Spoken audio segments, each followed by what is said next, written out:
Ready? Okay, I guess I'm on. So, hey guys, welcome to Herding Little Calves to the Glory of God. I was going to do this video earlier, and we've had people over, and we're rushing to the library, but I want to tell you some of our favorite books this week. But I had a child who needed shoes untied. So I have Samuel behind the camera, and I'm untying shoes. For those who don't know, these are Josiah's shoes. Josiah has trouble with the untying part of them, right? Okay, slide your shoes on, Uriah.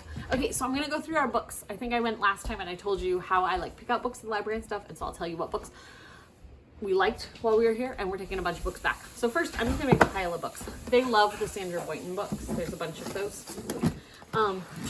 Circumference, I talked about these. These are a favorite. I'm going to take them back, and I'm sure they will get them out again soon. Samuel, what'd you like about this book?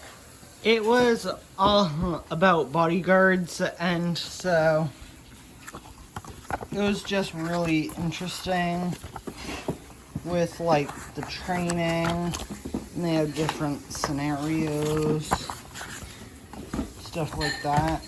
Okay, cool. Okay, It's so awesome. Some of the books we really liked, this Trucks Galore book. It's like a rhyme. And so trucks, here, let me get a better one because that doesn't show what I wanted to show.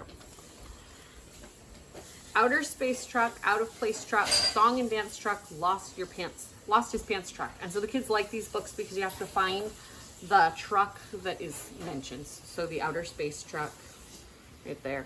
So they like this book. It's very cute.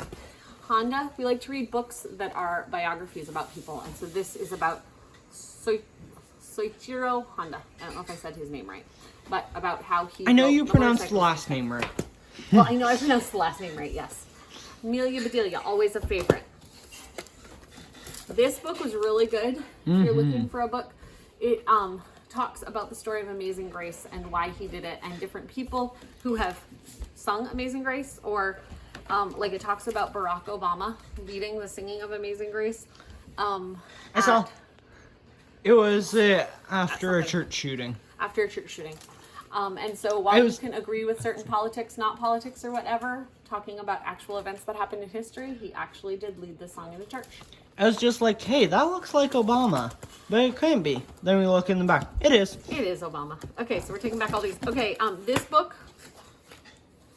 was really cute. It was about a grandparent, and this little girl is based on the author's sister who has Down syndrome, and it's talking about being like moving outside your comfort zone and trying new things. That was a good book.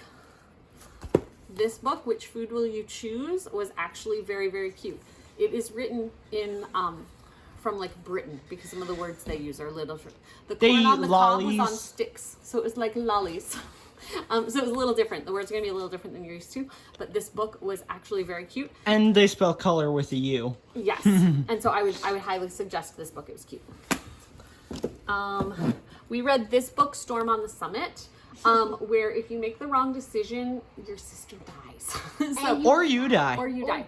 So we, it says like the last. As you go through, it talks about what it is like to climb Mount Everest. But you have to pick 4 things to take, and if you take the wrong things, things happen. It actually does teach you about the mountain, though, and how things work on the mountain. We didn't find anything wrong in this book, but there is death. The little ones really liked this book just because it's cute in colors. One thing you can. What? One thing you don't need is a school flag. This one is The Inventor's Secret, and what Thomas Edison told Henry Ford. We did not know that Thomas Edison and Henry Ford were actually friends. And so this, again, was a good book. Suzanne Slade is the author. Other books we're taking back. We picked up this one, which is Yummy and Yuck in a different language, and we don't know how to pronounce it, but the kids really liked looking at that. Okay, what else do I have over here? We haven't read a bunch of our books. This book we got, there are, you can't tell that they're naked, but you know that they're naked in this book because it talks about early divers. Do not suggest this book. Or if it's your own book, just cover those pictures. But it's a library book, so I can't write in it marker. Uh-oh. We could just put a piece of paper. What else did we read? Oh, this one was good. We'll Race You, Henry. Talks about Henry Ford making race cars and how he was kind of a very crazy, adventurous man, right? We got this book because I've seen a lot of people suggest it. We read the first chapter and it talked about Santa Claus. I'm not totally against the talk of Santa Claus, but I read a like review on it, and it seems that the whole thing has a big focus on Santa Claus. So while the premise of the book sounds good, we decided not to finish reading that. And I think that's it of the books we read. So just wanted to do a quick, here's what we got at the library. We're gonna take back this stack. If you can see, we still have a bunch of books here of things that I'm keeping. But we are headed to the library because our library is doing a library skills class. We have to do library skills for homeschooling. And so we're gonna go do the homeschool library skills class so I can check it off that, hey, they got taught library skills this year. And of course we go to the library all the time, so they have to know where to find things. This will just help them find their things better. We will see you guys next time on Herding Little Cows to the Glory of God.